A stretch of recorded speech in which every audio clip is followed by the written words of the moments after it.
Hi there. Today we are talking with Megan Williams of Shear Purpose Salon in Gladstone, Missouri. Megan also has a really amazing charity that I think everybody should know about. I reached out to Megan to talk with us and she accepted, so here we are. Megan, thank you for joining me today. Thank you for having me. Tell me a little bit about what made you decide to get a career in cosmetology. Well, growing up, I had a best friend. I met her at the age of 6, and her mom was a cosmetologist. So I grew up around a salon. My aunts and my cousins were also cosmetologists. So I grew up around it, but I never thought that I would get into the industry until I had my son. Okay. And I knew I needed to do something to support him. And so I decided to go to hair school. Didn't know what I was doing. I was young. Didn't know what I was doing, but my main focus was to be there for him. But we were going to college and just trying to create a way for our son. Right. And yeah, it was amazing how it started. I mean, he was 2 months old when I started. Oh, wow. Yeah, so that, yeah, it's been an interesting journey. Hasn't it, though? And yes. what year did you go to cosmetology school? I'm dating myself. Yeah. 1998. 1998. Well, no, I started in 97, but I graduated in 98. Okay. That was about when I started too. And so Really? we've had about the same amount of experience. Oh, yes. At least lengthwise, yeah. Right, yes. And man, I remember starting and just thinking to myself, what am I doing? Yeah. You know, it's amazing looking back then, not knowing how to wrap a perm. Yep. Or the one thing I could do was haircuts. And I could do a haircut, but everything else, and it was a learning experience. Huge. And not just the hair factor, but just being there on time, working, because I worked as well, taking care of a 2-month-old. So going to school, and you know, I see young kids now and I'm like, you can do it. I did it. I asked myself many times, what am I doing? But I did it. Wonderful, wonderful. You've been a licensed cosmetologist for 23 years now. Tell me what Megan in cosmetology school wanted to do with her career. I knew that I just wanted to find a career to where I was present for my son. Watching him grow up, find somewhere where I can be established to learn my trade, to not just learn the foundation, but grow from that. Like I said, I knew haircuts, but I knew the basic haircut. I knew the foundation, but I wanted to go beyond that. So starting my career, I just wanted to be able to financially support my son as well as be present for him as he grew up. So. Okay. Tell me about some of the different jobs you've had. Well, I started my career, actually, I got my position at Penney's. Penney's Salon, at the time they were in, I went to school in Manhattan, Kansas. So they were in the mall. And that's when Penney's were in the mall. And I started my career there in 98. Actually got the job before I graduated college. So I want to say 2 days after I graduated, I started. And wow. Yeah, 2 days after I started, and I couldn't do anything until I got my license. So I just watched the other girls. I worked the front desk, just kind of looked to see what everybody else was doing. And then 2 years later, I ended up opening my own. Wow.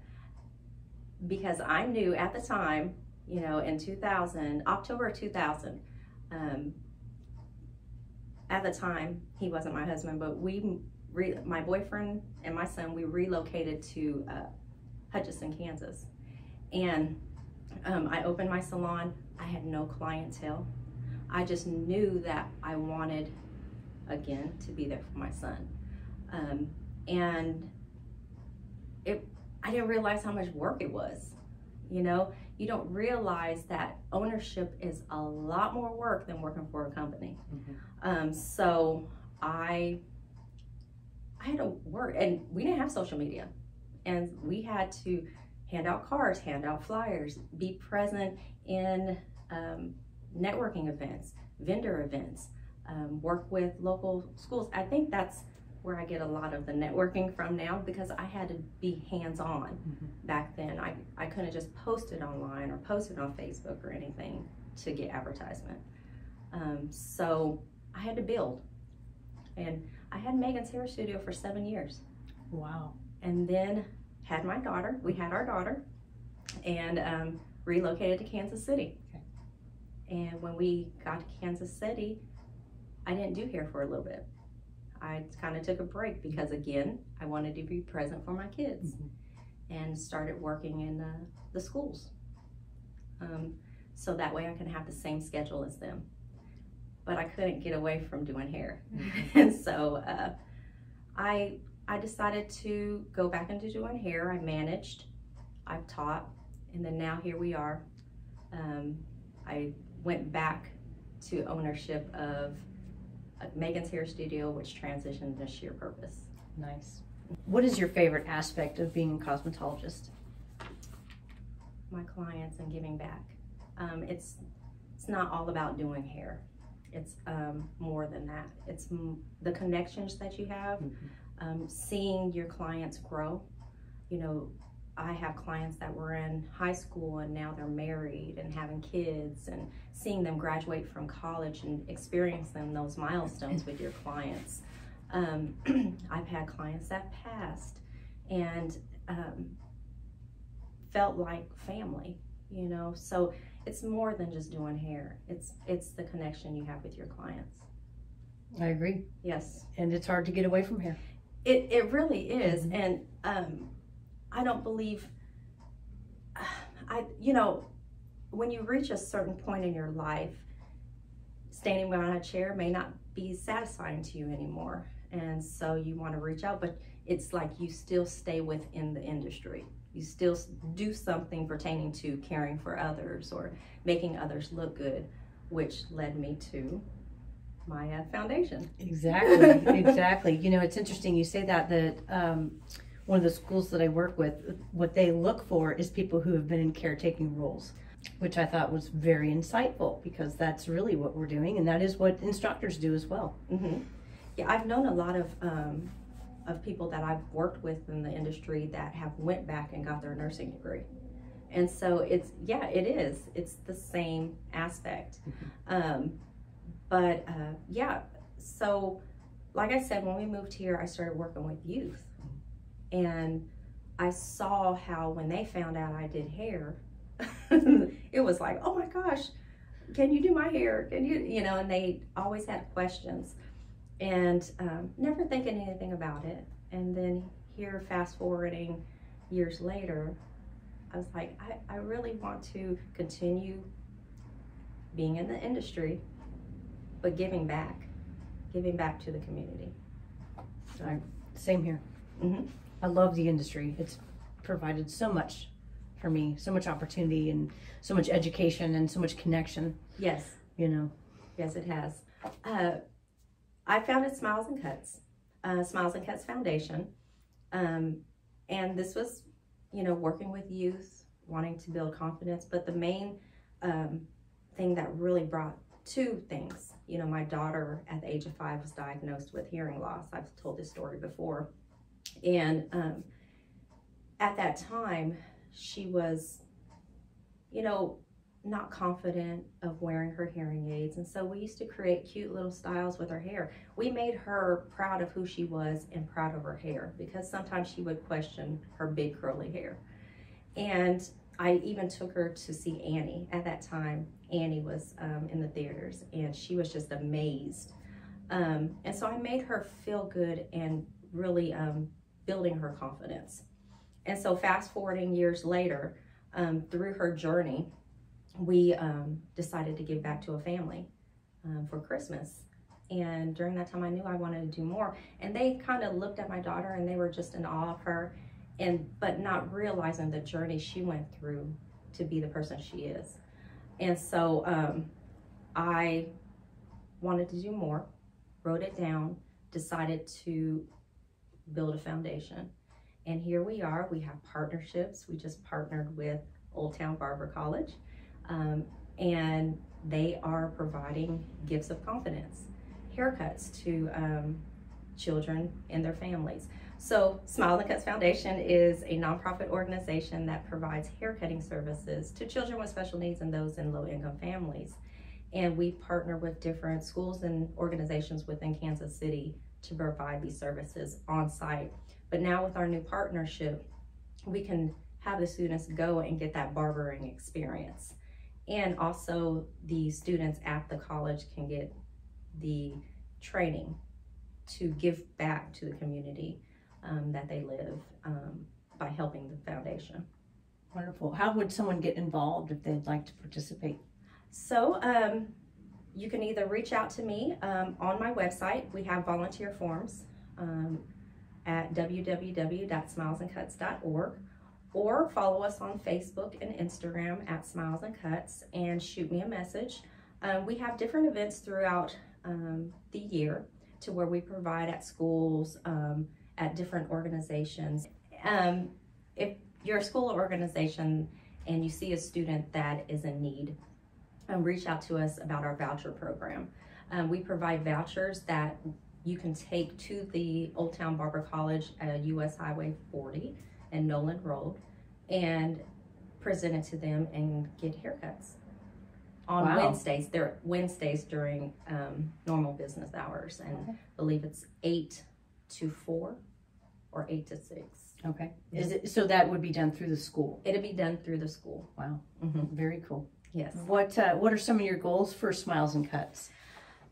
Well, our main goal is to reach more and more students in the Kansas City area and then go beyond Kansas City. I actually, the end of this month, I am going back to my hometown, and I'm providing haircuts at my school that I grew up, my elementary school. So that's a start. I'm involving other barbers in the local area to help assist with that. Wonderful. So, yeah, so giving back to different communities. I wanted to start with the community I grew up in to give back where it all started. So, and how does that feel? That feels amazing. I mean, it's to know that it makes a greater impact when you're giving back to the community you grew up in. I'm not from Kansas City, as you know, but I still feel a need to give back to this community because I've been here 14 years.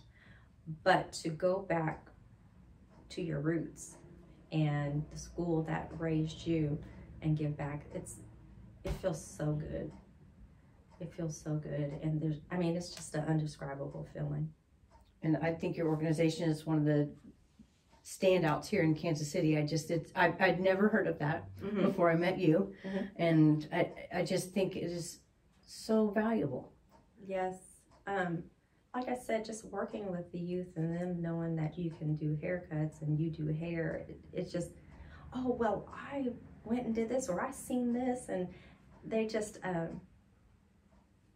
talking points. But it's not just about the haircuts, though. It's about more of a mentorship, more of making them have that conversation with you, that they may not be able to have with their families or their friends, and being able to become that mentor to them, other than a faculty member or teacher or whatnot. So it's more than just a haircut. Oh, by far. And it boosts their confidence? Yes. Like I said, with my daughter, I've seen the confidence, her confidence level just skyrocket. Now she's just amazing, just watching her go through her journey of not really knowing who she was. And then now in high school, and she's marching band, honor roll. She's doing everything that she sets her mind to. And I'm like, I want to do that for more kids. My son he didn't need that. Even though growing up, he always had the cool haircuts because he was like, Mom, I want to try this. And he had the Mahomes before the Mahomes was the Mahomes. And so he was like, I want a high top fade. And I'm like, what? And his dad was like, I'll teach you. I was like, well, why don't you do it? He's like, no, you're the, you do it. And so he would teach me how to do that. And so all his friends were like, who cut your hair? And so I guess I did boost it, but he didn't need as much. That's awesome. You opened a salon during the pandemic. I did. The salon we're sitting in today. Tell me about that experience and how the salon has grown since opening. Well, so like I said, I had Megan's Hair Studio for many, many years. I went back when I moved to Kansas City and opened Megan's Hair Studio, but I knew that I wanted to do more. It was just a single sole proprietorship, and so I was like, I want to expand. It so happened I was online and I saw this come up, and I was like, well, maybe I can use this for Smiles and Cuts. And so I came and talked to the gentleman, and he found out about my foundation. He's like, I want to do anything I can to help you. And so this was back, I think November of 2019. And I was like, okay, cool. And so he said, come on in and get it set up, and then January, get going. And so I did. Didn't know what I was doing then, but I knew I wanted to change. It took me forever to try to find a name. I was going to name it after my kids. I was going to name it Smiles and Cuts. I didn't know, but then all of a sudden I was sitting at my kitchen table and I said, I'm fulfilling a different purpose in my life. And I said, sheer purpose. And so March 2020, we opened the doors of Sheer Purpose Booth Rent Salon here in Gladstone. We have 4 stations. We have extra space in the back for aesthetics and nails. And at the time, I had 2 stylists that wanted to come in. And so 2 booth renters, they came in, and 2 weeks later, I had to shut the doors. They contacted me and said, my clients are scared to come out. They're canceling. We're scared to come in. We don't know what's going on. And I said, you know what? I said, I totally understand. I don't know what's going on. They're saying that we may have to shut the doors. Scared. I've never had to shut the doors or had to not work in this industry. And I got the notice that Monday, the 24th, I believe, March 24th, I had to shut the doors. And I told the girls, I said, don't worry about paying booth rent. When we're ready to open, we'll come back in. And they were like, we appreciate you. I said, I just want you to have somewhere to come. No worries. And I closed the doors, went home, and I was like, what am I going to do? And I started getting grants. I started getting things coming in. I came back in and repainted, redid everything. And so when we opened back up May, the second week of May, we came back in. The girls came in and were like, oh my gosh. It was a totally different place when they came in. And I was just so thankful that I was fortunate to be able to come back. And still, then I got a nail tech and I got an esthetician. And we're continuously growing and we're busy. Wonderful. Yes.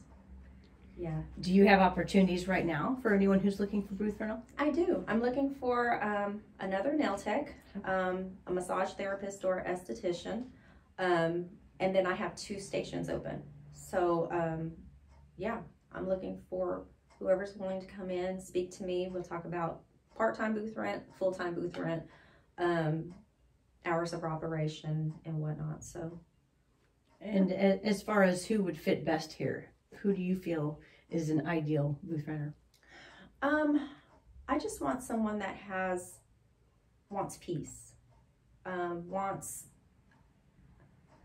somewhere to fulfill their purpose, whether it's transition in their career or starting anew, being able to just fulfill a purpose in their life and make an impact on their clients and the community as well, you know, because we partner with Smiles and Cuts. I have some of the kids come in here too. So in Shear Purpose, we do that. We give back to the community. We just had a vendor event the other day and supporting small business and also Smiles and Cuts, you know, so raising funds for that. But just somebody that just wants a peaceful environment to be in, a family environment. So wonderful. Yep. Wonderful. Do you have any thoughts on what the future of this industry is going to be like? You never know with this industry. I was truly amazed how we transitioned through the pandemic. Mm-hmm. You know, they say, oh, you're not essential, so you got to shut down. But in actuality, we really were. When we opened these doors back up, we were booked, and I'm still trying to fit people in. Just booked because people are like, I'll wait. And I even had clients that sent me checks while I was off. How amazing is that? So you know you're not just doing haircuts or doing hair. You know you're making a greater impact on somebody's life if they're willing to just pay you and you're not even doing a service for them. So this industry is amazing to me. How we transitioned to Zoom, how we transitioned to making video, using social media to still continue to educate our clients. I'm really eager to see what the future holds for us, and what more can we do. Mm-hmm. I think the sky's the limit with this industry, and I think more people need to think about, because it's not just about standing behind a chair. You can do so much more in barbering or cosmetology than standing behind a chair. And I think this is probably the best industry you can get into. I agree. Mm-hmm. I agree. Megan, thank you for your time today. Thank it's been a pleasure talking to you. Yes. I'm glad to call you one of my friends and yes. associate, and I found you on Instagram. Yes. Instagram. Which is, I just thought, I've got to know this lady. Yes, I'm really thankful to get to have known you, and just thinking about our first meeting and where you've gone since then. I'm like, it's amazing. So I applaud you for everything that you're doing. Well, thank you. I appreciate it. It is quite a bit of work, but yeah, it's a lot of fun. It's worth it. It is. I totally agree. Yes. Well, you have a wonderful rest of your day. Thank you so much. You too. Thank you.